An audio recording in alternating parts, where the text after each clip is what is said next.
Thanks for tuning into the Hidden Tracks podcast. You can find us wherever you find podcasts or listen to music.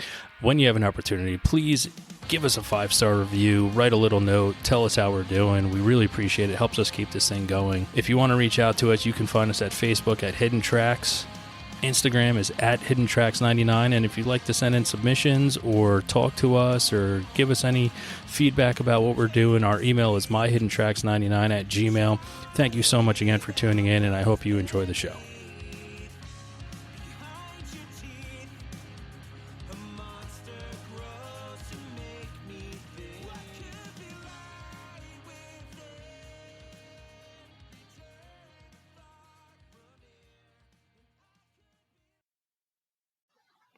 Here we are again, another week, another edition of Hidden Tracks. This week I have Caleb Smith, drummer from the awesome pop punk band Settle Your Scores. Welcome to the show, Caleb. How you doing, man? Doing well, man. How you doing? I'm doing fantastic. I'm breathing, and that's all I can ask for, really. Very, very good. So let's get down to it. You're in a band. Things are getting better. What do you have anything coming up, and how did you manage the past 18 fucking horrific months of America? So we've got our, I don't know when this is coming out, but we've got our third LP coming out on Friday, August 20th, Retrofit. We are excited about that. That was kind of our baby. Awesome. Yeah, you just released a single on August 6th, right? Staring at the Ceiling. Yep. So that was kind of our, right before COVID and through COVID, that's been our baby. We actually did a fair amount of the tracking during the last year and a half or so. But we've got that. We'll be announcing a couple shows soon in the Cincy area. And then I think we're going to kind of see what happens and see what things look like for the spring next year.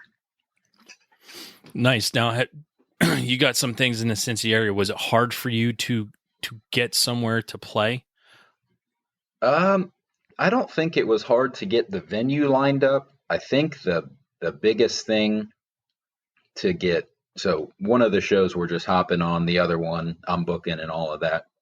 I think the hardest thing for that was just seeing which bands are still active, because I know a couple of them have kind of, just dropped off, which is, pretty understandable. But finding bands that are still active but haven't already booked as many shows as humanly possible, Yeah. 'Cause I feel like everyone's trying to get back out there. So, you don't want to be kind of working everyone too hard or anything like that. So kind of finding out who would be some good people to play with. And I'm actually excited for one of the shows.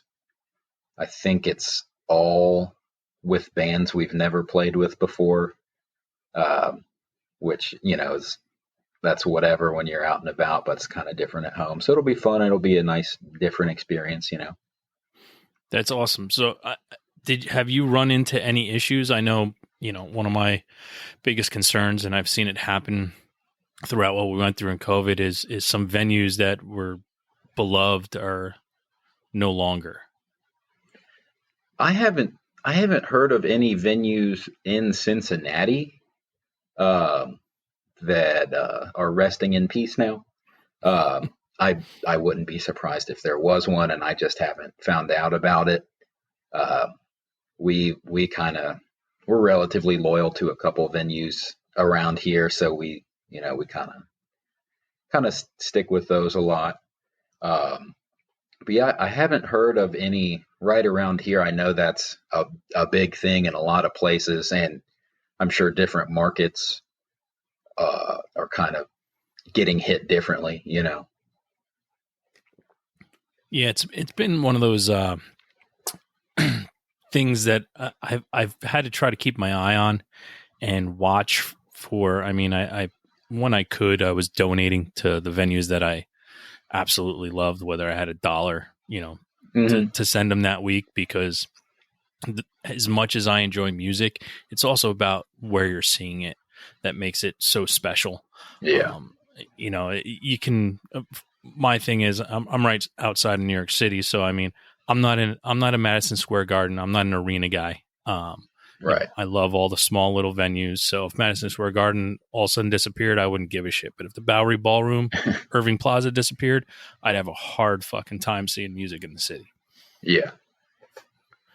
Now you said your album that's coming out, Retrofit, it was your baby during COVID. Now, were you writing for this strictly through COVID, or I keep saying the fucking C word. Yeah. Was this something that you were preparing prior to the shutdown, or was this your catharsis through the shutdown? So we were definitely working on it before things started getting shut down. I think I'm bad at remembering things. I think we recorded a few of the songs before everything started to get shut down, like late 2019. Because we played a couple shows in like October or so of 2019, and we were kind of like, well, we'll get to the studio in the winter. We'll be good to go next year. And then in our true fashion, we kind of waited around, and then, there we were kind of trying to figure everything out. So we definitely had a lot of time to kind of cook on it, and kind of figure out what we wanted to do with it. Usually, like our songwriting process, a lot of times Ricky or sometimes Jeff will come with a pretty polished song, like a demo, and then we'll kind of work through it, keep what we like, maybe tweak some stuff here and there. But we definitely had a lot of time to kind of get it where we wanted it, and we're really happy with it. Awesome. Well, I can't wait to hear it when it comes out. Really enjoyed the single. I enjoy all your other stuff already. I was pleasantly surprised. And I also, when it comes down to it, what I was also surprised about and what I really appreciated was the fact that you guys have made albums.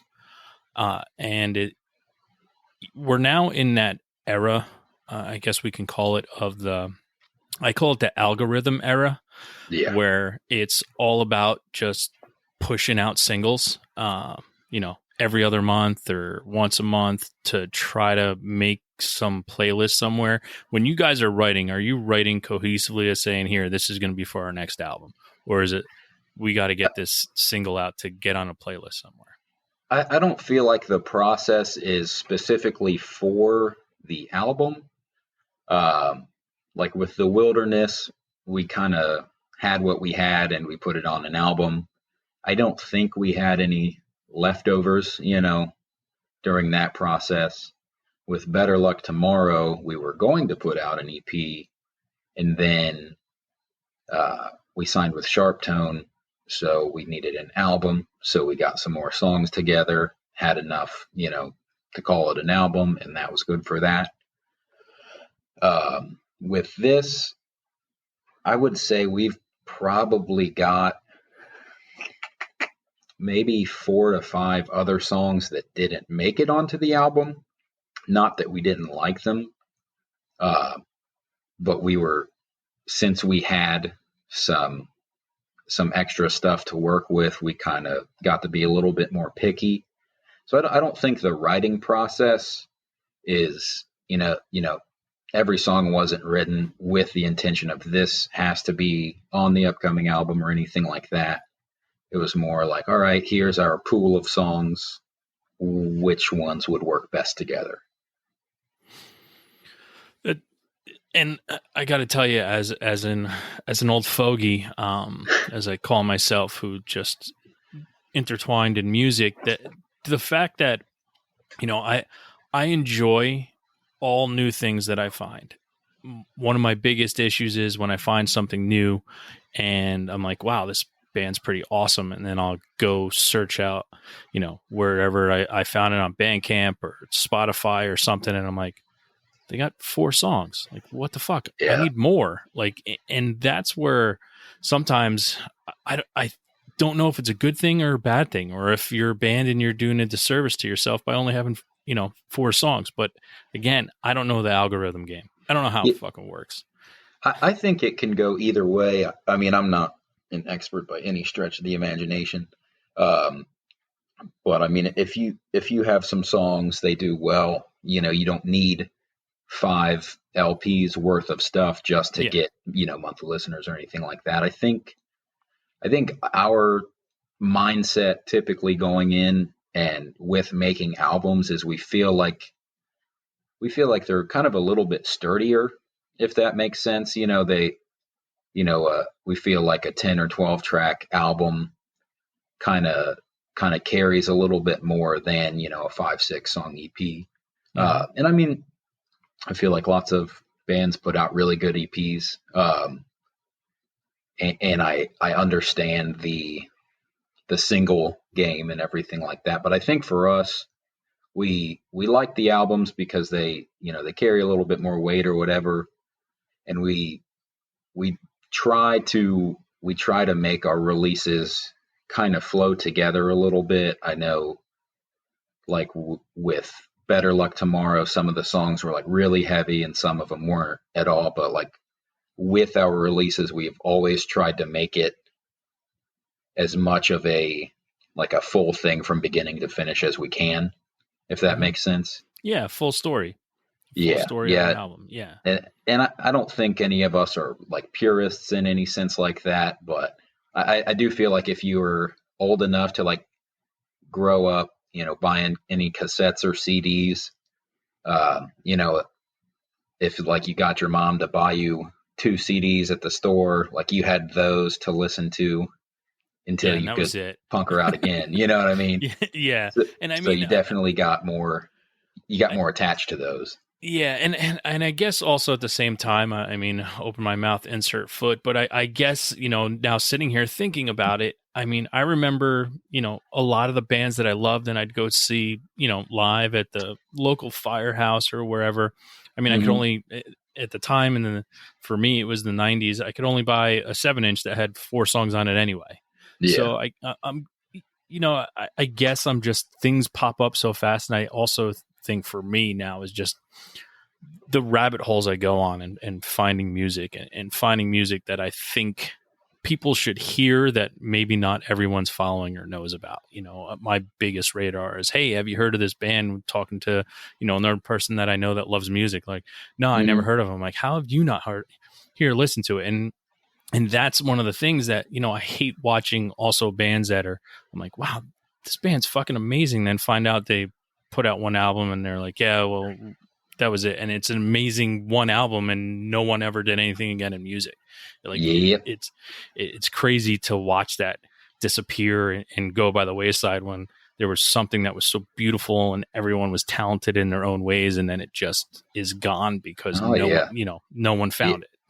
Yeah, there's a couple albums I can think of where, it's like one of like my all-time favorites, and there might be 2 releases from the band altogether that I've ever been able to find, and it's just like, well, I got this, so I'll just be happy with this, Yeah. Do you have one specific, a band that you would off the top of your head that you could name like that?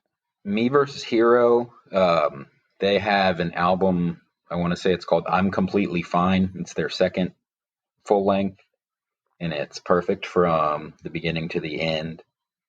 And then the other album, I'm trying to think of what it's called, because I always just hit play and I never like looked at the song titles or just picked a song. I just went through the whole thing. It's Search the City, A Fire So Big the Heavens Can See It. That's like one of my favorite albums ever. It's very good stuff. Yeah. So the band Search the City? Yeah. Yeah. That is, I am in 100% agreement with you that album is straight fire. To not get anything out of it is like, what the hell? I think you're the first person to ever say, yes, I've heard of that before. Yeah. That never happens. Well, see, that's why I love music, because there's a connection somewhere. And I love the fact that somebody like you brought that up. Like, that's why I asked, because that's amazing to me, because yes, that album was fucking straight fire. It's amazing. It's one of those albums that I have to listen to it on 11, like, because it's Yeah. just so perfect loud. And I mean, this is what this is all about, is finding that connection. And if anyone in that band were to listen to this, to be like, holy shit, someone from Ohio, someone from New Jersey, they fucking know us. Oh yeah, and that I just looked it up to see what the name was. That album's from 2008, so it's a fossil at this point in time. It's Yeah. 13 years old, and we're still sitting here talking about it. It's pretty interesting. Yeah. So on the subject of music that we love, do you remember, and I asked this question because it was so distinct for me as a child, do you remember when you heard something other than, the Barney theme song that was music that you'd never heard a sound like that before, and just changed, your first musical memory of the first thing you ever heard that wasn't, something on PBS? Yeah, I think I'd have to pick a few. I couldn't say one was the very first one, but I remember getting a White Stripes CD. I don't remember which one because I ended up with a few of them. It was Jimi Hendrix, Are You Experienced, and then Songs About Jane by Maroon 5. I got all of those pretty, in a pretty short amount of time. I was probably 10, 11, 12, around there. And that's kind of the first time I can think of starting to appreciate it. I mean, I was still a little kid, but I was starting to appreciate it more than just like hearing it and being like, yeah, that is a song. You know what I mean? Yeah. Well, how did you find those, or be able to pick those three? Or how were you turned on to the White Stripes, to Jimi Hendrix, to Maroon 5? I would imagine that Ricky, our guitar player and the primary songwriter, I've known him for, I think we met when we were 7. So I remember us kind of getting into that stuff around the same time. But I would imagine that he probably got me onto the White Stripes. And then him or my dad got me on Jimi Hendrix. And the Maroon 5, that would have been a relatively new album around then. I don't remember anyone saying like, wow, Adam Levine's cool, well, you should check him out. I just remember hearing some of the songs and I was like, that album, I just was listening to it like a week ago. That's one of my favorite albums ever. It's like super musical and super accessible. Mm-hmm. Like it's not shreddy like some metal band, and it's like too technical for anyone to understand, and it's not too bland and catchy for someone else. It's like the perfect mix of everything, and I love it so much. Yeah. My thing with Maroon 5 was, I remember the first time, and might have been on the radio or something, Maroon 5 came on. I was like, I fucking know that voice. I'm like, Maroon 5. I'm like, I don't fucking know who this is. I'm like, but I know that voice. And I'm literally like, I get back to my apartment and I'm like going through all my stuff. And I'm like, I think this is it. I pull out my Kara's Flowers CD that I had. Mm-hmm. I was like, that's who it is. I'm like, holy shit. Yep. Yeah, I was just like reading the whole thing about that album the other day. I was like, released in 2002, and it didn't really gain any commercial success until like 2005, but then it went platinum or something, and then they just crushed from there on out. Yeah, pretty impressive stuff. Yeah, I get, some people can do it, and you got the machine behind you too. I mean, it's pretty awesome. More power to them. Yep. So getting into music and hearing, I mean, I love the fact that White Stripes, Jimi Hendrix to your first CD is Maroon 5. I'll give you a pass on. Yeah. But, I mean, talk about rock, talk about, rock and roll and songwriting. I mean, you can't hear really two better than that to start with. Oh yeah. So hearing that, were you already getting into instruments, playing music? How did it start for you to for instruments, was it the quintessential piano lessons like everybody was forced by their mother, or was it going to band, in grade school and they're saying pick an instrument? How did it start for you? So my dad played music. He played drums and guitar. I remember in elementary school, I played the viola in fourth and fifth grade, and that's awesome. I was like, okay, this is cool. But then I was like, well, I could play drums instead, and that'd probably be cooler. So I'm going to do that. So I was in the concert band, and then later like the marching band and the jazz band and all the nerdy stuff. I did all of that. Not nerdy, man. My wife did it all. She was there we go. So you're good. So I did all of that through like middle school and high school. But my dad, so he played. He would always like sit me down, like, "Hey, try this," until it started sticking. I was probably 8 or 9 around there. And I always went to church. So I started playing in church when I was probably like 11 or 12. So I definitely got like a few different angles, like with the I wouldn't say formal, like I'm a scholar, but like with the, school music programs, playing with a bunch of old people at church, just kind of miscellaneous stuff here and there. And I think Ricky and I started playing with one of our friends when we were about 11 or 12.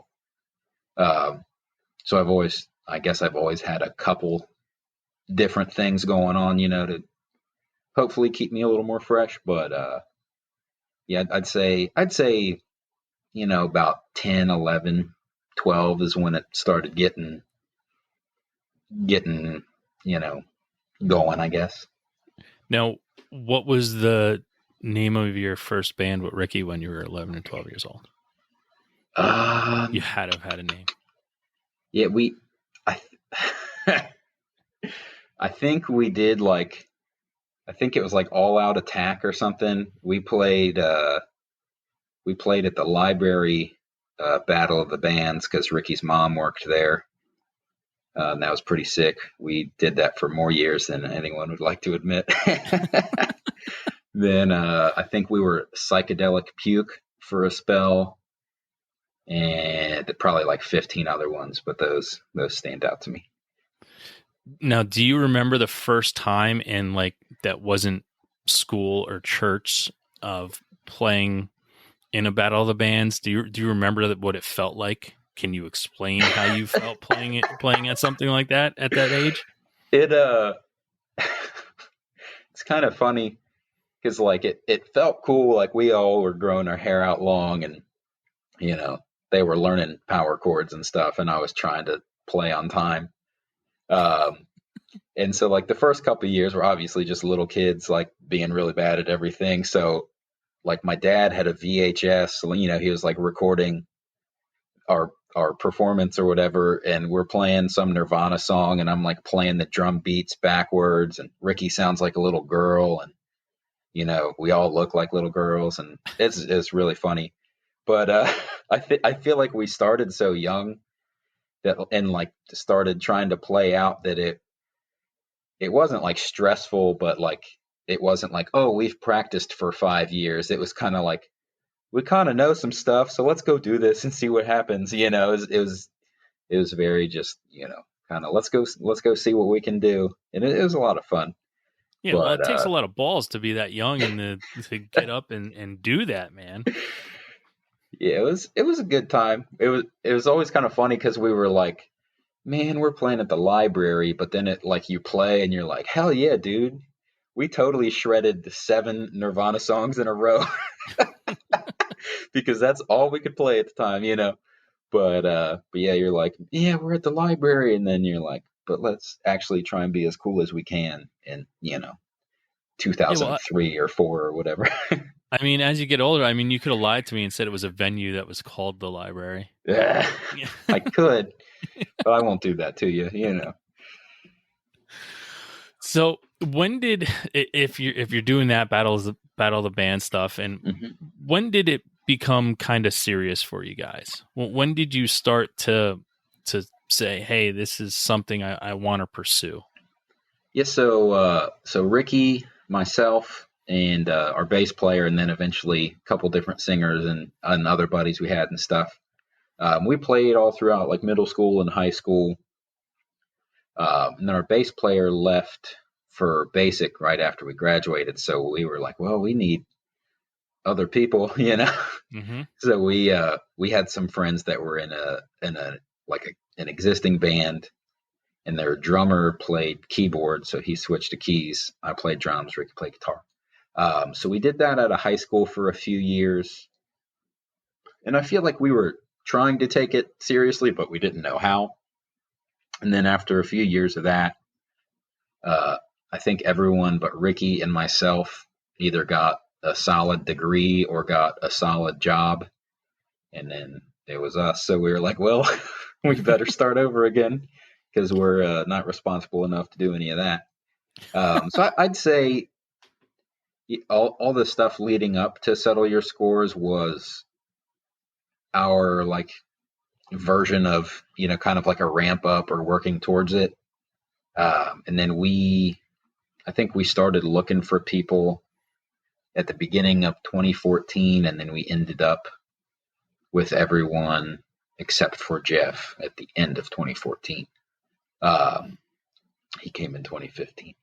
But I think Settle Your Scores was the first time we had like a collectively serious group, like we were all like working bad jobs and, doing this or that just so we could try and, take time off to play a couple more shows and, actually like, we bought a van, we all invested in the record, all of that sort of stuff. So I think that was the first time we actually took it seriously. I think we just thought we were a little bit before, if that makes sense. Yeah, no, absolutely. I mean, you basically just explained the hustle, and it's exactly getting to that point where you get everybody kind of invested in the same thing and you have a goal, which, usually when you're starting a band, your goal is, I just want to do this. This is going to be cool.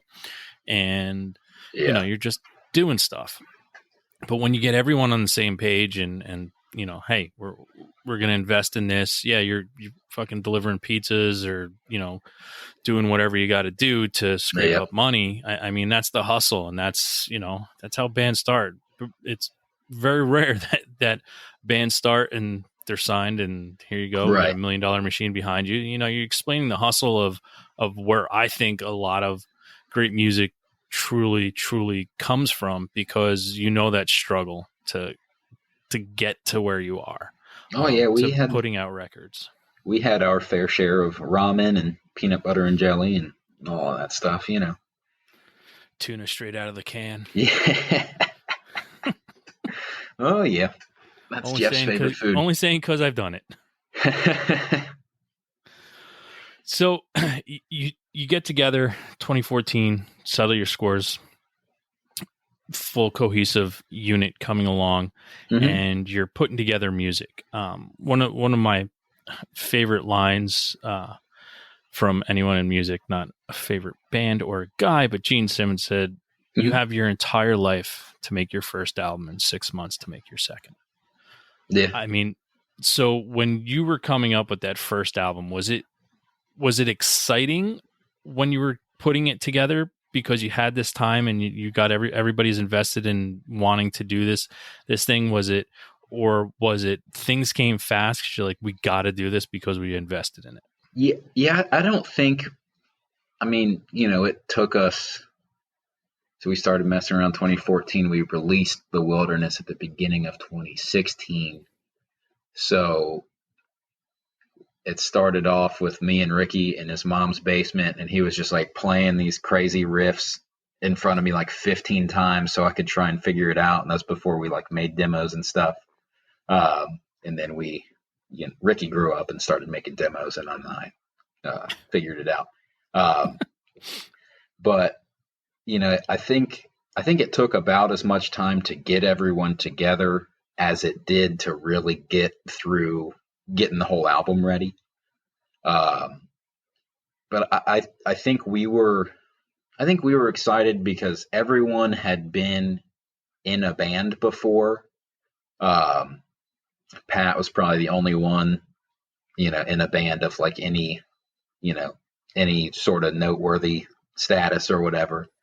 But so we were all getting into a new band, so it was really exciting, for us to kind of see what there was to see with it and all of that. Um, but we definitely, we were trying to hit the ground running. We were finding like music groups on Facebook and stuff like that we were, trying to get some traction in. So we were definitely trying to pump some stuff out and get to playing as soon as we could. I remember playing some shows when we had like 3 songs on Spotify and stuff back when it had the old logo like 1,000 years ago. I saw something a little while ago. It was like an old flyer, and it was like, find our stuff on Spotify. And I was like, that is that old janky Spotify logo from literally 6 or 7 years ago. And now they're all sleek and huge. Um, and all of that. But yeah, I mean, I feel like overall, we were just really excited for it. And then, yeah, old Gene, he's got more albums and success than we've got. So, I'll refer to his statement or whatever. But yeah, we weren't really thinking about, oh, we need to get this album out and then come right back out with the next one. I mean, like we were, there was new songs in the works and stuff like that. But we were just excited to put the album out, play. We did our first kind of like cool tour probably 3 months after the album came out. So, it was an exciting time. 2016, we were like super busy. It was a lot of fun. Now, when you've only had 3 songs and you said you're out trying to play shows and you only had 3 songs, I mean, what was that like, and what was your mindset, and what else were you playing? Were you playing stuff that you had already had written out and wanted to see how it connected before you committed to putting it on an album? Yeah, so we weren't really, I don't think we were really playing it to see if we wanted to commit it to the album. It's like with that, like I think everything we had at the time went on the album. So it was more of like okay, let's get these 3 songs out so that we exist on the internet, and then finish the album later. So we had some other songs that we had been working on. There's a couple songs on the Wilderness from our old band with Ricky and me. So we kind of knew those already, do some covers, blah blah blah, just to kind of get enough time to get a set somewhere, Mm-hmm. But yeah, it's just funny because we're like, you think about bands now, like, all right, I've got flags, stickers, hats, shirts, vinyls, this, that, and the other. And we had like 2 shirts, and we might have had like download cards, like, please like our band. Yeah. We're totally legit and cool, man.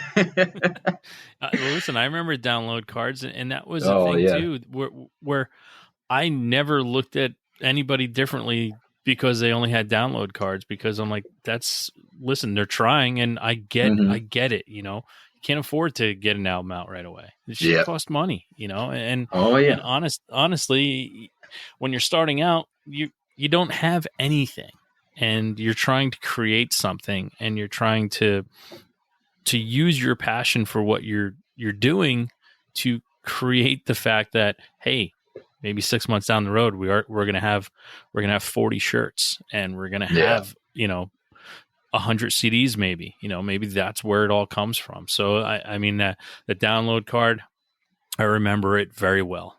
Oh yeah. Now you're out there and you're playing, and the Wilderness comes out.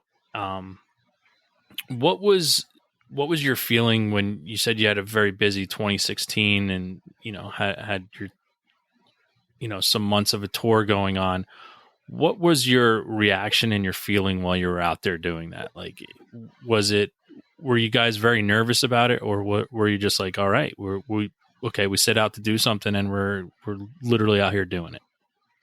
Yeah, I think with that, I think there was a lot of excitement. Like I said, like Pat had toured, everyone else hadn't, so it was most of us, we were, bright-eyed and bushy-tailed or whatever they say.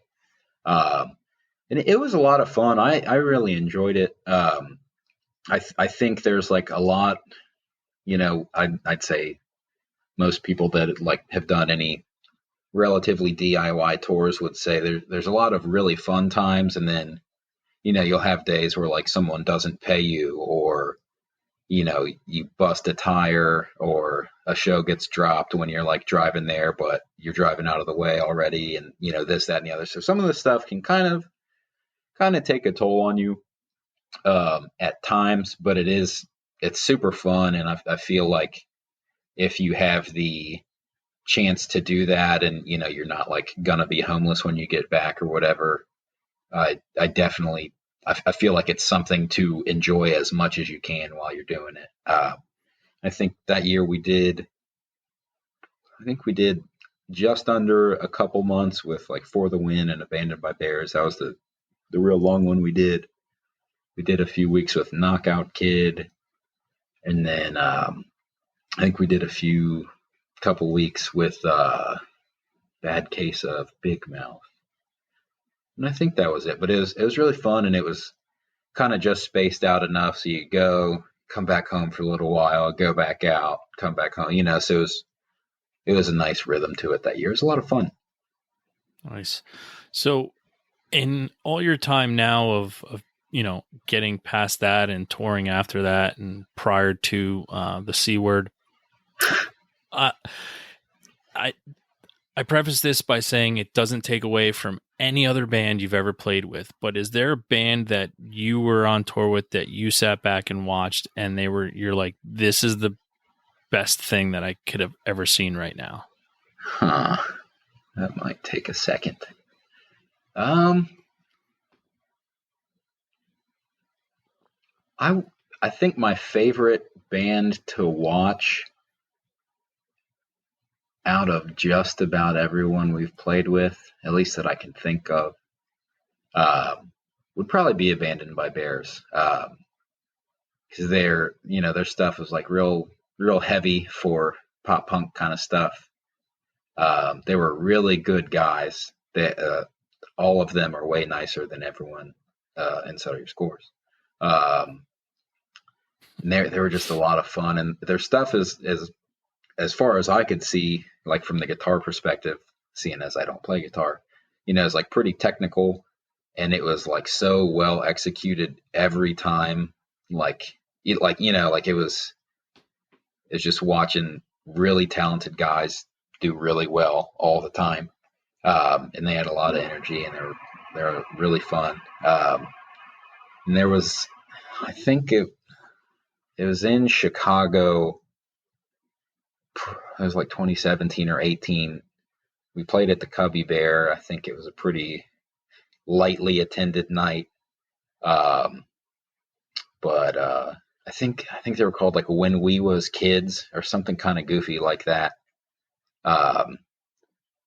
They were just like so good. They were so technically proficient and just shredding. And, we were like, well, that's kind of a goofy name. I wonder if they're good or not good or whatever, and they just killed it. It was so awesome. Chicago's really cool. Chicago's got a lot of good bands. Yeah, I've had a couple Chicago bands on here. So yes, Action Adventure is a lot of fun too. Action Adventure are awesome. They were on my threes last week. There. Oh yeah, yeah. So that's another band that's like, and like we've never played with some like super metal bands that are just doing like sweep picking and blast beats and all like that stuff all the time. Mm-hmm. But I feel like their stuff is like, it's got some bite to it, but it's really like easy to listen to. And I feel like every time I've seen them play, they do really well, and it's like a really clean performance. I actually saw them they were in Cincinnati a few days before everything got shut down due to the C word. They came through, and it was a lot of fun. But yeah, they're crushing it now. They're on Pure Noise, doing a good job. Yeah, What it's up? they do. You did say that they do have some really good hardness to them, but they also got that pop punk hook that draws you in as well. Yeah, so it's got a little something for everyone. Yeah, I appreciate when there's balance and stuff. It's not just like all heavy or like super delicate and soft. When there's complexities to easy. Yeah. You can take something easy and make it a little more complex, and it just turns into this whole nother animal that you're not ready for, which is awesome. Yep. It's good stuff. Do you remember the first concert you ever saw in your life? I think the first, kind of a concert, I guess. I think Ricky and I went with someone. We were young, like 13 or 14, so we couldn't drive yet. We went to this thing. It was like some sort of like a church event or something, or some like, cool youth thing or whatever. But we went to it, and it was like in some big kind of like conference center, like arena looking joint. Maybe it wasn't, but I was a little kid, so I thought it was. But we saw. It's like going back to your high school and walking down the halls, being like, well, right. So small. but we saw Hawk Nelson there. They were. I feel like they were kind of like Reliant K vibes. Like, we're like a Christian band, but like we're just like nice. We're not like being all preachy or anything like that. But putting out good music that has that moniker. I mean, there was, and that sometimes it's funny. Like you bring up Reliant K, but there's a lot of other bands that were like that too, that just made great music, like Anne Berlin, May.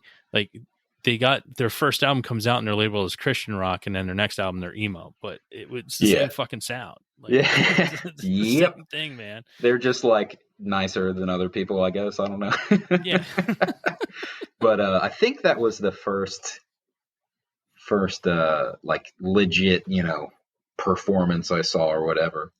There was a place we would always play at in like middle school and high school, and it was like the size of like a bathroom at like a McDonald's. But we thought it was sick, because it wasn't my basement, so we got to play there, But I don't think they ever had any like touring, like, or any like regional acts or anything. I think it was all just like, some guy stealing money from local bands or whatever, paying his rent or something like that. But yeah, that's the first one I can remember. All right, we've mentioned some genres here throughout this, and I labeled you at the beginning of the show, and I apologize. I don't like to label things. To me, music is music. The only thing that I'll label is bubblegum pop, because it's not, people are like country. I'm like, which one? And, that's the only one that I'll label. But if someone were to have to ask you what genre you fall under, what would you tell them? I used to be like, oh, we're easycore or pop punk or whatever, more detailed something. But anymore, like if someone's like, oh, you play in a band, what do you play? I'm usually just like, we're a rock band or we're a punk band. Like, there's guitars and it's kind of fast, like, yeah, I feel like when we started, like, there was the whole thing with like, 4 Year Strong and some bands like that, and it was like, easy core, dude, this is really cool. And we, like, that's kind of like what our stuff was. And I feel like we had fun with it. And with some of with all of the new songs, people are like, where's the breakdowns and the D beats and the really heavy stuff? And for us, it's kind of like, well, that's on our first two albums. Like, we're we're switching it up now. And I think when we were younger, we were a lot more into like, well, the more technical our music is, the better our music is. So all the guys playing crazy guitar parts, and I was trying to keep up with them. And then they're, writing this and that, and I'm trying to just like do as many hits on the drums as I can, Mm-hmm. And I feel like now the approach we've taken with this is it's just like, we like these songs. We think they are good songs, like I was saying earlier, like Ricky and Jeff, they'll demo stuff out. And then we'll kind of work through it as we see fit. Like on the first couple albums, I'd try and just like put fills in and be gnarly and make it fast or heavy or whatever. And like on some of the songs on the album, they put in like a super simple demo beat, just so there was a beat. And that's what I play on the album pretty much, because it's just like, all right, this works. We're just trying to make good music. We're not trying to shred or be insanely fast or heavy or anything like that. We're just trying to put out good music, and we used to be more into the labels and this and that, but I feel like we're just old and don't care as much anymore. Well, I mean, you bring that up, and I mean that is the perfect point, and you're allowed to change. I mean, you mature and you change every day. Every day, regardless of you think, something changes somewhere in your life or in your body. Something changes, so you're allowed to change. And people, some bands out there, they figured out the formula and they haven't changed it in for 20 years. But at the same time, I always use like this kind of analogy. You have your Radioheads of the world where, every fucking album is different. And sometimes it's like, what am I getting myself into? And sometimes it's a nice surprise. And then you have other bands, we'll never take anything away from, but Jimmy Eat World, like after The Middle came out, up until now, to me, everything started to sound the same. Like, well, they figured out their formula, and I mean, it still kicks ass. But the last album that came out, there was one song on it that was completely different sounding than I had heard from them in a long time, and I was like, I fucking love this song. Yeah. And I was like, this is what I mean. You can change it up, and people, should never be able to tell you how to create or what your feelings are on something. So if someone's like, hey, where's your breakdown? We're like, yeah, well, if you like that, we have 2 albums of that already. Yeah. And I like how you said, like every day something will change in your life, and I think it's easy to take that aspect away when it comes to music or, whatever kind of art you're looking at, because it's like, people change over time. Like, if you have like an old friend, like that you met 20 years ago or whatever, like I used to be super nerdy when I was a kid, and now I'm super cool. So I changed, Yeah. but like if you know someone or like your family, humble. Yeah. But like, if you know someone for a long time, you'll see them develop. And so if you have a job or an art form that you mess with, that's obviously going to be reflected in that over time. But yeah, if you like album 1 and then album 2 or 3 sounds different, it's easy to be like, well, you actually suck now and whatever. Like I remember, it's an easy cop out. It really is for people. It's an easy excuse for them to not give like a chance. A pretty good while ago, I don't remember the album names, but 4 Year Strong put out an album and Hit the Lights put out an album, and they were both like kind of different. And I was like, that's dumb. Why would you do that? It sucks. And then I went back and listened like a year or 2 later, and I was like, oh, I'm dumb. This is really good. I was, you know what I mean? Like, yeah, I was just kind of tripping, but yeah, it's really good, and it's different, but that's okay, Yeah, we've all done that. My famous story on here is that one of my favorite bands of all time, Face to Face.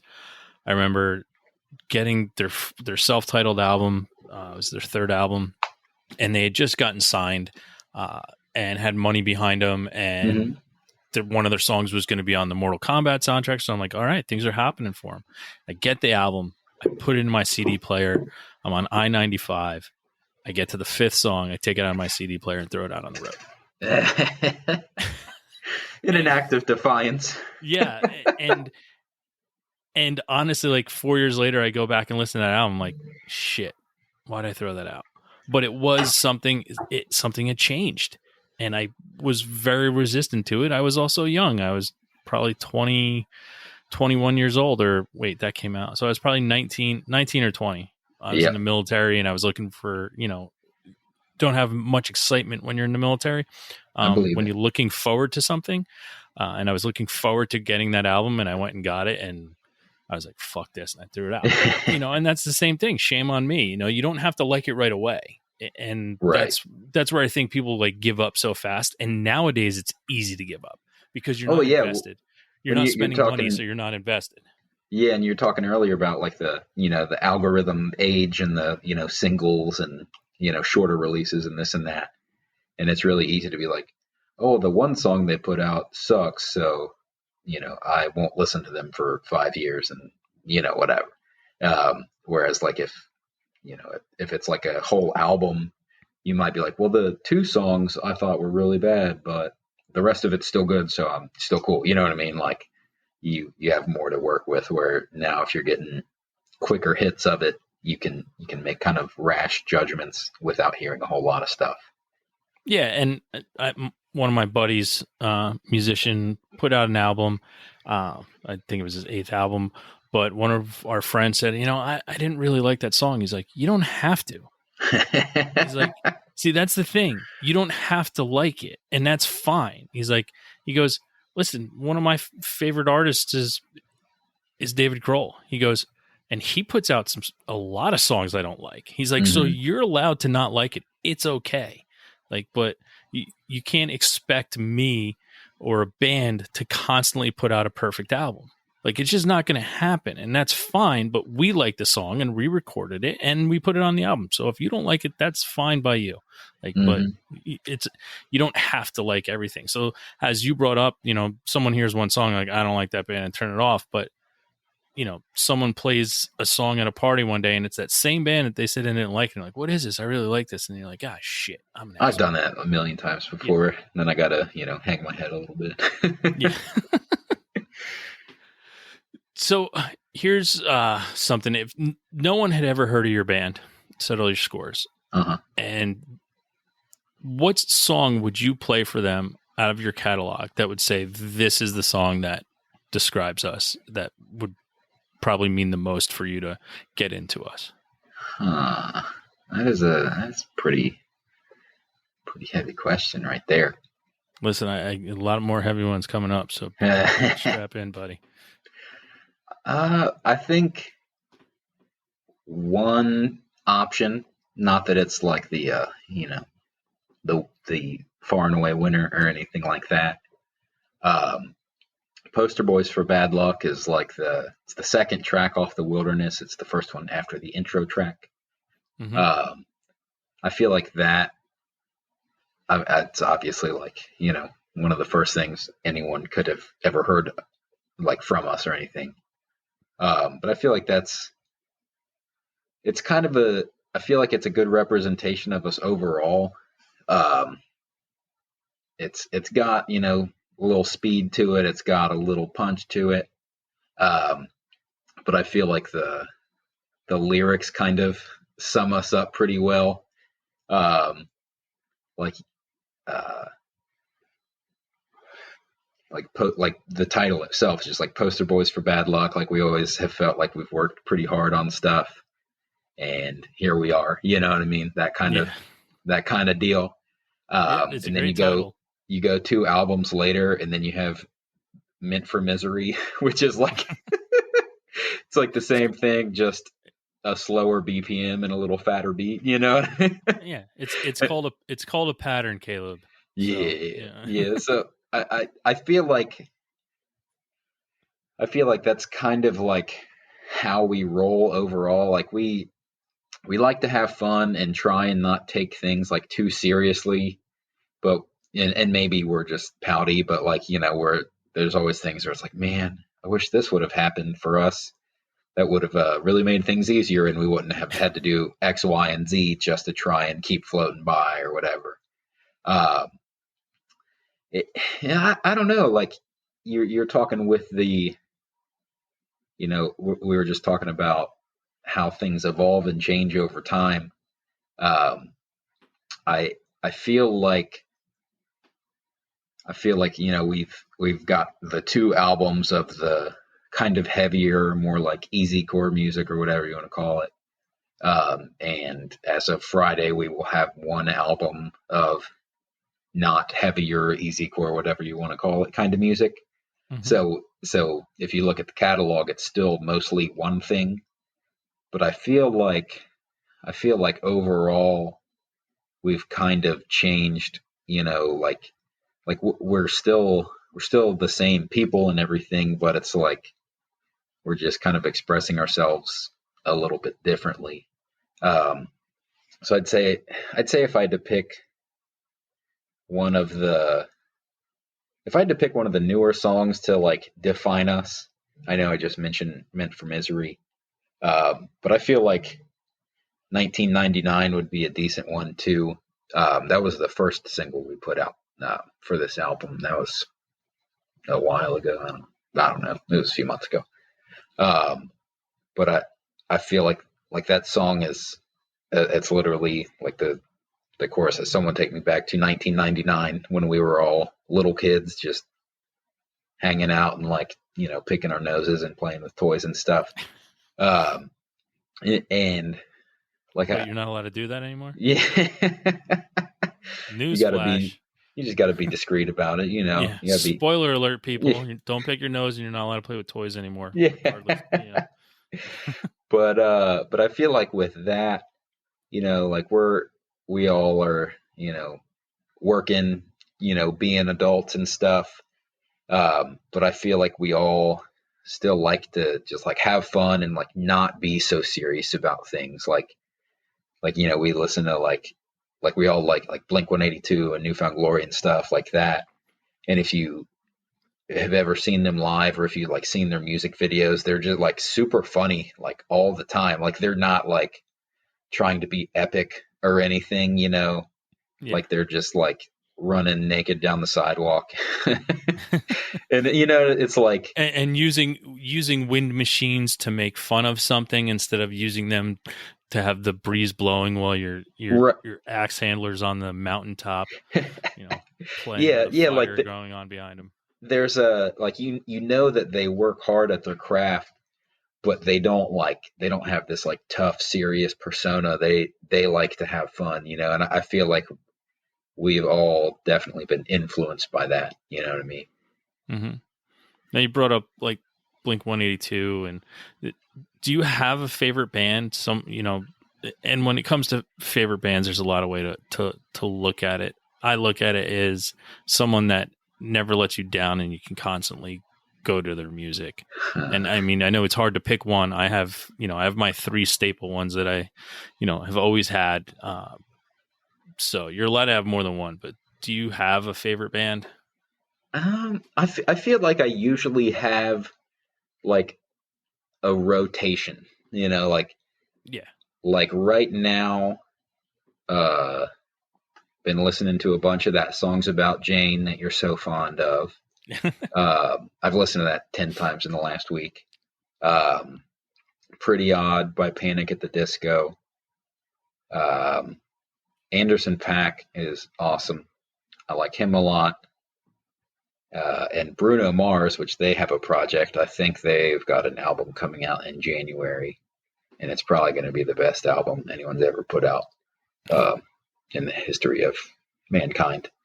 But so like there's like I've got some like pop and R&B stuff, some rock, some this, some that. And I feel like I kind of like rotate like those albums I was talking about earlier, the Me vs. Hero and Search the City. Like I'll forget about them for like a year, and then I can't turn it off for 2 weeks, So I Yeah, oh, feel like that happens all the time. And that's an awesome feeling. That yeah, it's almost like it's you like, rediscovered it. Like yeah, it's almost like you're discovering it again. You already knew about it, but you forgot about it for a while, and then you found it, and it's just like having a new album again. yep, it's like Christmas morning, man. But yeah, I'd say it'd be hard to pick like an all-time favorite. Um, and I think too, if it was, pick, pick your favorite, like I could probably do albums more than I could do bands, if that makes sense. Yeah, no, absolutely. I, So I mean, that's where a lot of how this show came about was about finding perfect albums, hmm and just arguing with people about it until it, this morphed into something bigger and a lot more. But yeah, I completely get it when it comes to like an album of a band that may not necessarily be your favorite band, but it's one of your favorite albums yeah, ever. yeah, So yeah. I get that. There's a lot of those too. And I don't know. I feel like I kind of treat it with like the genre thing we were talking about earlier. How it's, like, don't label it, man. I don't like. I don't think like I don't pop on, Pretty Odd. I listened to Pretty Odd today, from Panic at the Disco, and I wasn't Hmm. like, this is my favorite album or this is my favorite band. It was just like, this is awesome, and I'm gonna listen to the whole thing really loud. And that was it. So I I mean, I guess I like have favorites, but I usually don't think of I don't think of it as like, oh well, this is my favorite, or this is number 7 out of my top 10, not to be Yeah. confused with number 6 or 8. You know what I mean? Yeah. Because I feel like there's a lot of people like that too. Like, well, this album is actually worse than that one. It's like, well, you're worse than everything, so shut up. You know what I mean? I Yeah, don't well, know. I just feel like it's. it's someone's opinion, which is that's what you've created, something for someone to have an opinion of, and for someone to take a hold of themselves. hmm Oh And yeah. that's what's also cool about it, I think. Yeah, and I feel like different albums like hit different. Oh yeah, it matters when you first heard it. Yeah. It's that I've said it 100 times here. You know, music is the closest thing we have to a time machine, because you can hear a song and you remember exactly where you were the first time you heard it, what you were Oh yeah. doing, and it's crazy, and it literally brings you back to that. If you close your eyes, it brings you immediately back there, and it's something that it hmm matters when you heard it. There was a guy named from Canada, name of it Hayden, and I remember someone had sent me the CD. I was in Kuwait in the military. hmm I never would have ever purchased this. I never would have went out and sought it out, and I never would have listened to it over and over again. But I did, because Yeah. I had 3 CDs. That was one of them, and it was something new. It's something that I don't put it on, but hmm sometimes I see the album cover and it's few and far between, but I'll put it on and it'll literally bring me back to the first time I heard the first note on the first song. And I'm just like, holy shit. hmm Like, this is crazy. Yeah. I feel like it's so like open ended. Um, in, in like even with like Backstreet Boys or like Britney Spears or something, like I never really, pop up like a Britney album on my Spotify and like go through the whole thing. But if I'm like somewhere, random, and I hear like "Oops, I Did It Again," I'm like, man, I remember when I was like 7 or whatever, and this came out, and I got a Game Boy Color. It was the light purple, and I got Pokemon Red. Like, I Yeah. get super excited, and then also I'll listen to old stuff like that, because when you're little, you're like, this doesn't even rock, dude. And then I'll listen to it now, and I'm like, maybe it's not my favorite, but like the musicianship on it's really good. Like Britney Spears songs will have like a little slap bass in it. Mm-hmm. And I'm like, dude, no one told me that when I was a kid. That's cool. You know what I mean? But like listening to it 20 years later, I'm like, oh, would you look at that? That's pretty sweet. I don't know. It Yep. definitely does kind of have that time machine feel to it. Yeah, and I mean, you just brought up, a Backstreet Boys, Britney Spears type of thing, and which leads into my next question is guilty pleasures. Something that someone would never guess that you really liked, and if they walked in the room while you were listening to it, you would panic for it. And listen, I get it. You own up to it. It's music. You can argue till you're blue in the face, but there's always that 1 millisecond where you're like, "Fuck, I just got caught listening to something that I Oh, probably I shouldn't have have I have as many guilty pleasures as bands I just like. I have a whole bunch. Um, I would say at the top of the scoreboard or whatever, uh, Katy Perry, Kesha, um, some Lady Gaga here and there. been. Uh, I appreciate the Katy Perry. I appreciate Lady Gaga. Katy Perry still has an album. Her unplugged set is one of the most amazing things I've oh ever yeah, heard in my life. very good, very good. There's Yeah, it's when I get into arguments with people who are like, she's just a pretty face, and someone's writing her songs. I'm like, dude, watch the unplugged or uh-huh. listen to her unplugged album. It is one of the greatest things I've ever heard in my Oh, life. dude, I remember when Justin Bieber came out, and he was like 12, and I was like 12 too, probably. And I was like, this dude sucks. He doesn't even rock, whatever. And then a few years ago, he put out the Purpose album, and I'm like, man, he's grown, and he's a really good singer. And I've talked all this shit for like a decade, and now I have to walk it all back all the way because it's You don't have really to walk good. it. Yeah, you don't have to walk it back, and that's one of the things too. You evolved, Yep. and Oh that's yeah. fine. It's totally fine. I mean, I'm not a Bieberite or anything, but there's things that you don't have to be a fan of, but if you get it, it's fine, Uh huh. and that's where I'm like, oh, I get it. Like I totally get it. One Oh guilty yeah. pleasure for me is Pink, but I think she's Oh enormously talented, and yeah, dude. Pink and her rocks. voice is fucking amazing. I'm like, this fucking chick rules. I Like, support you in your guilty pleasure. yeah. I got nothing bad to say about Good, thank you. I don't want some judgment thrown on me right it. now. Yeah.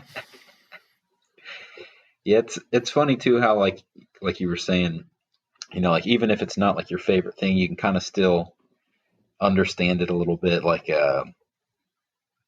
I've got a buddy who's more into like some country bluesy kind of stuff than I typically listen to, and he sent me this Mark Broussard album from like 20 years ago, and like I looked at the cover.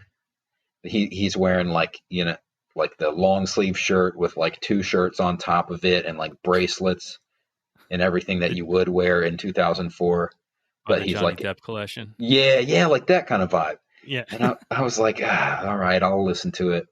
And like the musicianship on it was so good. And I'm not like a country guy, it's not really how I roll, but I couldn't turn the album off because it like everything was so perfect. And I was just like, Yeah. man, this is actually really good.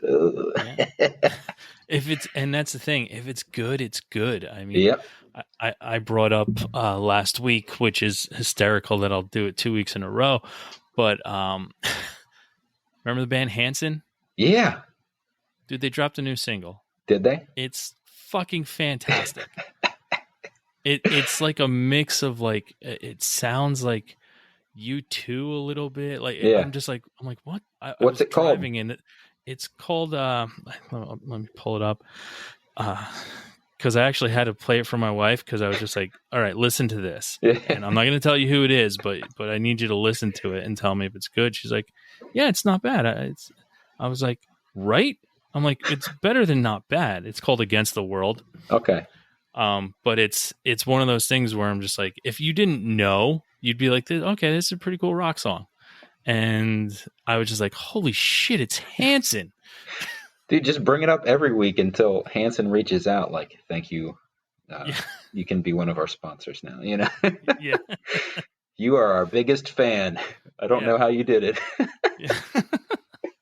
I mean, but that's the type of stuff where it's like, it's funny because I've always said if it's good, and you can't take it away. But it's one of those things I'm like, wow, that's a really good song. What is this? And I look at it, I'm like, wait, is this the same Yeah. Hanson I'm thinking about?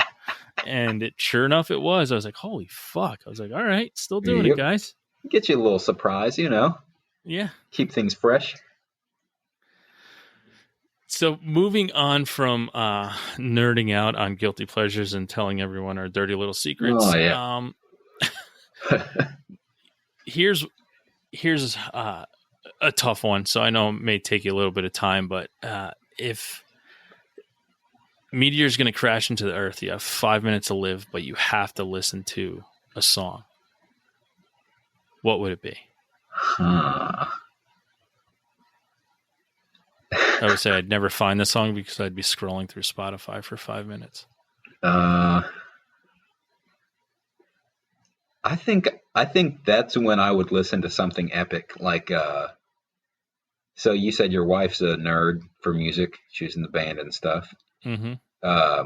Are you familiar with The Planets by Gustav Holst? No. It's like a big symphony thing. Okay. There's a song called Mars. It's very epic, and I might listen to that or Carmina Burana by Carl Orff, because both of those are like, that's like what happens in, like, the big battle scenes in every movie and stuff, where it's like super epic and loud and crazy. Like, I'd probably just be like, well, let's do it, roll film. Here we go. You're making your own movie at that point. Yeah. See the heat tracker coming in. That's good. I like that. That's a good one. I like that a lot. But yeah, I don't know. I don't think I would want to do anything very sentimental or anything like that. I feel like that's very cheesy. I think I'd have to go out a little epic, and I you don't want to use that lightly. You got to save it for a moment like that. Yeah, it's not your fucking Sunday drive to get ice cream. Not to be used lightly. Yeah. There's disclaimers on this. Yeah. All what right, would your song be? Honestly, okay, no one's ever thrown it back at me. I really don't know what it would be. If I had to pick something, you got a gun to my head. I mean, I might have to go with Tragedy Plus Time by Rise Against. Okay. It's a song that for some reason, from the day I heard it, the moment I heard it, when I need something, whether it's to scream at the top of my lungs and sing it and have a great fucking time, or need a cry, or it's just an epic song for me. So it would probably be that. Yeah, good closer for you for the meteor hits. Yeah, I mean, it's a great title for what's about to happen. So yeah, there we go.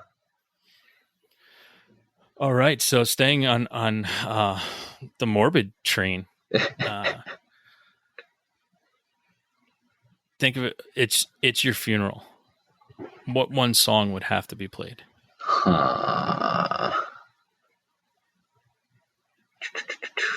That's a toughie. There's lots of songs out there.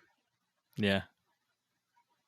I have my two. I've said them a bunch of times, but I have two, and I've already instructed people that these two songs, when I'm not here, these will be played. Reelin' in the Years comes to mind by Steely Dan, because it goes hard.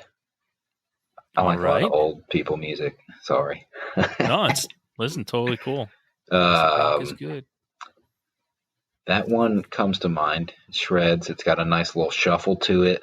Lots of little intricacies. I don't know, man. Baby Shark. No, I'm just kidding. I don't know. That's a heavy question. I know it is. And someone had said, dude, what the fuck, man? Why? I'm like, I go, I can't have been the only person that ever thought of it. Like, there's no way I'm the only person. Has anyone ever said like closing time or something? No, but that's fucking brilliant. Dude. Yeah, dude. Let's wrap this thing up. Yeah. Let's. Oh man, I don't know. That's You don't have to go home, but you can't stay here. Yeah. Come on. Yeah. Yeah, got to bury that thing. You know what I mean? Yeah. Gotta. We got to burn it down. So if I'm gonna be cremated, Yeah. We Didn't Start the Fire by Billy Joel. There you go. There you go. There's my old coworkers at my old job. They were really into wrestling, and one of the wrestlers like walk up songs was like they screamed "Burn it down" like so loud, and then it went into some rock and roll. Go nerd story. I think that was Seth Rollins. Probably. My dudes were like so into it, and I just made fun of them a lot. And now I wish that I paid attention to at least that one thing for when I referenced it. You know what I mean? It would have been really clutch right now. It would have been huge. Yeah. I'll give you a pass on it. Not everyone's a wrestling fan, so I get it. But there has been some good music that came out from walkouts for wrestlers. Oh, yeah. There's some good hype up stuff. So I don't want to keep you a lot longer. I'm having a blast here, and I know we could, yes, sir. I could ask a bivvy of questions, but what I want to do right now is we usually end the show with our weekly threes. It's 3 things you're listening to right now that you'd like someone to check out. I mean, it could be band, it could be an artist, it could be a podcast, it could be an audiobook, whatever it is. But 3 things you're listening to right now. I mean, I know you mentioned a couple already have been on your heavy rotation, but just something you want people to check out. And you don't need cool answers either, man. Like it's totally fine. My first one is going to be Silk Sonic. That's that Bruno Mars and Anderson .Paak thing I was talking about. Mm-hmm. So they're both obviously successful, and then they have like a little joint project going. And when I was growing up, there was like a Motown radio station that I listened to a lot before I was getting CDs and stuff like that, and after too. But I remember listening to that like every time my parents would let me pick what we listened to or whatever. So it's got like a very like 70s feel, like like a super big like collared shirts like buttoned up halfway, and like bell bottoms vibe, like that kind of stuff, but musically. But it's really good, and I love it. I would say outside of that, if I wanted to go with something like, I'd say something similar to that. Daniel Caesar is really good. That's another, like newer R&B kind of deal. Like the like neo soul kind of vibe or whatever. So I didn't know that was a thing. Like I always listened to like old Motown-y stuff, and I was like, oh, this is really cool. And then I was like, oh, people actually still make music like this. I did not know before. Let me check it out. But he's really good. It didn't go away. It just didn't. It didn't stay hugely popular. Yeah. People are still always creating because that's what they loved. Yep. Yeah, and it's super good. And if I had to pick my third one, it'd probably be The Lonely Island. Because nice. the Lonely Island's great. We've listened to The Lonely Island on tour probably about 5,000 hours altogether. And I unironically still listen to The Lonely Island because I'm a grown-up. Listen, it's fantastic stuff. And Andy Samberg, for me, just puts out some of the greatest movies that for some reason don't hit. Like my favorite comedy, like people look at me like I'm stupid. I'm like, dude, Pop Star is fucking hysterical. Yeah, we watched that. It's a brilliant movie. We watched that on tour when it was in the theaters, and it was really cool. I think Christian was sick in the hotel, and then we all left him and watched the movie. But yeah, like it's obviously super funny and everything, but I also really like the production and like the amount of work that I would assume goes into like making the beats and the tracks and everything for it. And like because it sounds like the Lonely Island sounds like really cool like pop music, like as far as the quality level goes, but then it's just really funny. Yeah. I mean, and that takes a lot of work because you're creating a song, which is a lot of work, Uh-huh. but you have to inject humor into it, which I is double the work. Kind of, it's not like, just changing a word, Yeah. from heart to fart. Like you're literally creating, they're creating an actual pop song that could be a pop song, but then it's fucking hysterical on Yeah. top of it, which is Well, amazing. I've wondered, like, you got the Lonely Island, Lil Dicky, Steel Panther, and I'm sure there's a bunch of other groups. Um, but like all these like comedy bands or artists, like I wonder how many how many vocal takes are required, or if you don't think it's funny at all by the time you go to record it, or what. Yeah, Like yeah, I'd love to be on a fly on the wall while they're recording like Mother Lover or something. You know what I mean? yeah. And but It'd that be what's very awesome interesting. about that kind of stuff too is what I love is like you can put it on in a background and nobody will know until they hear Oh yeah. like and they do a double take, which is absolutely They'd probably hysterical. they'd probably spend like 5 minutes like not wanting to ask anyone else if they also heard it, or if Yeah, they're just tripping. You know what I mean? Like, yeah, did exactly. did he actually say that, or am I just like, did I have too many beers already, or what? You know what I mean? Yeah. Like when the Dan Band was in the movie Old School, Will Ferrell's just looks up when he says something inappropriate during the middle of a song. You're like, wait, did I just? No, I Yeah, didn't hear you that. can't confidently just like ask that out of the blue. Someone will tear you up. That'd be no Yeah, good. and that's what I love about it too. Like you bring up Steel Panther, like yes, this is an album that could have came out in 1986, Oh yeah. and then all of a sudden you're like, wait, this is called Two in the Pink, One in the Stink. Like what the fuck is this?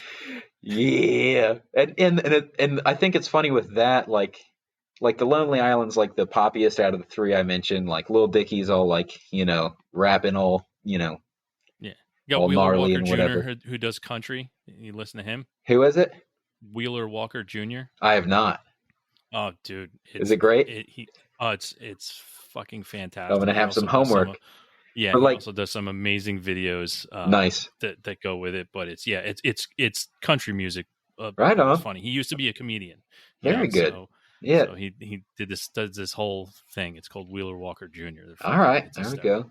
Yeah, no, but like with Steel Panther too, like they got the Van Halen, like David Lee Roth, like screams, like Yeah, all that stuff, and then they just go right into whatever vulgar stuff they're yeah, working on in that song. You know what I yeah. mean?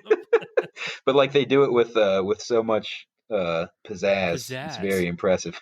Wow, Jinx. We both said Yeah, dude, pizzazz. Fucking. we got this. We got it. Ah, awesome. All right. So after that rabbit hole, so everybody check out all that funny shit that we just talked about. That's There really we good. go. So you got your three. I got my three for this week. My first one is Harbor Coat. They're, I mean, we got a label, right? So people may know what they are. Kind of dream Yeah, pop rock. yeah. They're from Michigan. There's an album called Brutal Gravity. I've been listening to it a lot lately. It's Uh pretty huh. cool. It's it has kind of a late mid to late '90s pop record sound, like a Toad the Hmm. Wet Sprocket or something like that. But it's really good. So that's one of them. Next one, this band was on probably at some point last year on my threes, but they just dropped a new album, and I can't be happier that they're still creating music. Quicksand, Hmm. name of the album is Distant Populations. Okay. Just dropped last week. It's fucking awesome. Walter's still fucking killing it from everything he does. Been a huge fan of him for a long time, but that new album's fucking dope as shit. And last but not least is Silver Snakes, an LA punk rock band. Year Okay. of the Snake is an album I've been listening to. It's I guess if you like this, you like this type of thing. I really don't know what I'd equate them to, but maybe along the lines of a quicksand, but different vocals. Really good. That's what I've been listening to. Those are my 3 for this week. Right on.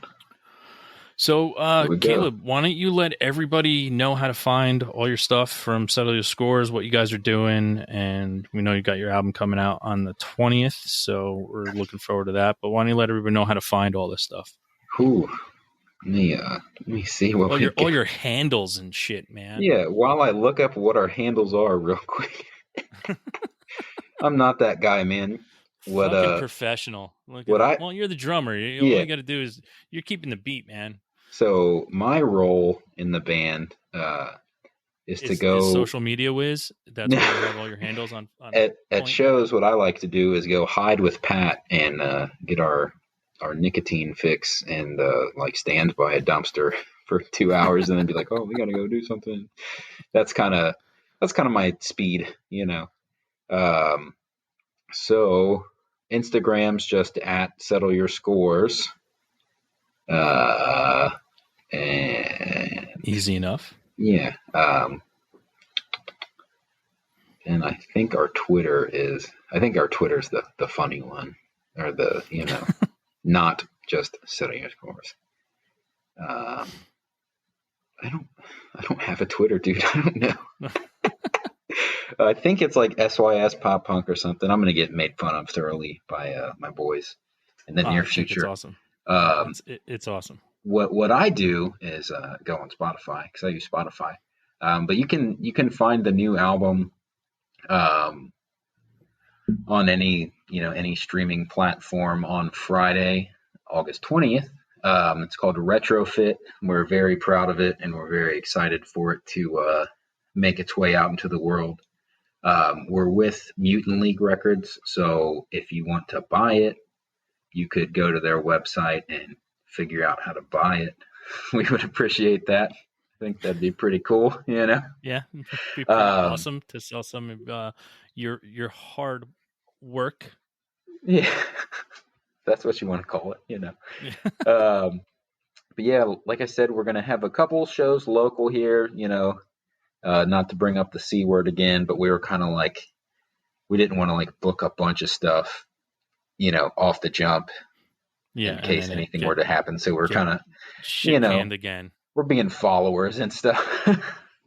but I think we're gonna rock our local shows to kind of close out this year, and then see what the world's looking like, spring and early summer 2022, and hopefully, before too long into like early 2022, we can kind of see what we're going to be able to do and kind of make the most out of it, But yeah, we're really excited.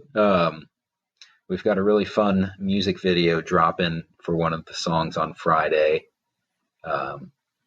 We had a lot of fun shooting it, and we're totally adults. You know what I mean? Adulting is hard. Yeah, man. It's yeah, it kind of is. Worked today, cut grass, did some laundry, did very rock and roll things. Yeah, no. But yeah, check out Retrofit. Tell us what you think of it. Tell us if it's or not. Yeah, or not. Tell us if you hate it and it's so different from our other stuff that it makes the internet's not for everyone. Yeah. Well, it shouldn't be for everyone. So. Yeah, I think that ship has sailed, But yeah, we're really excited to get this album out. It's been with COVID, it probably would have been a little under, but it's been over 3 years since our last full length came out. So it's super overdue. But we're super excited. And that's pretty much what I got. Sorry, awesome. I don't know our social media stuff. No, that's cool. We'll post it for you. Hey, yeah, if you know what's going on with my band, that would be phenomenal. Yeah, well, I'll do what I can. I'll tell the other guys too how prepared you were for. Yeah. This is Christian's gig, man. He just bailed. He's a bad person. We'll let it slide. It was his birthday, so yeah, that's right. He gets a free pass today. Yeah. So, all right, man. Yeah, like we do here, a little disclaimer before we go is no more picking your nose. You're not allowed to play with toys. Yeah, stop it sure now. As hell can, you sure as hell can go out and listen to Settle Your Scores and have a great fucking time. Hell yeah.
Thanks again for tuning into the Hidden Tracks podcast. We hope you enjoyed this week's show. Don't forget to follow us on Instagram at HiddenTracks99. Also, send all your submissions myhiddentracks99@gmail.com. Tune in next week. You may find your new favorite band, and don't forget to go out and have a great fucking time.